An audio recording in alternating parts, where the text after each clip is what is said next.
এর কোন পাশে মেন্টাল টিস্যুটা মোটা থাকে, এই জন্য ওই পাশে আমরা ডিলিট দিয়ে মেন্টাল রাইজ করে অপারেশন করবো। এই জন্য আমরা এই অভ্যাসটা রেখে দিই। মানে এখন যদি এই পাশ করি তখন এই অভ্যাসটা হয়ে যাচ্ছে। এই কোন পাশটা সামনে সামান্য একটু ছুরি দিয়ে আমি এটাকে ছুলে ফেলে না ইয়ে করলে মুখটা ওপেন হবে।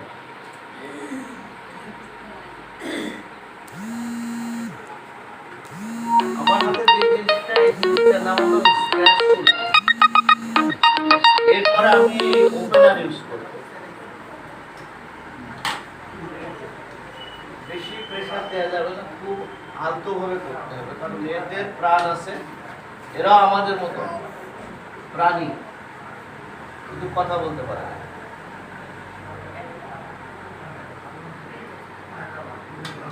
আমি ওপেনারটা দিয়ে মুখটা খুলবো, খুলে এটাকে বলে স্ট্যাপেল। স্ট্যাপেলের এর 8 mm বসার তো মাপ সাইজ। এই স্ট্যাপেলটা আমি এর ভিতর দিয়ে দেবো।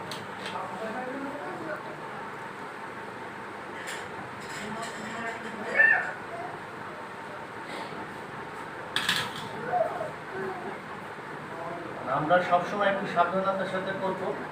8 মিলিমিটারের বেশি ফাঁকা হয়ে গেলে কি হবে, অ্যাডাক্টর মাসেলটা ছিঁড়ে যাবে।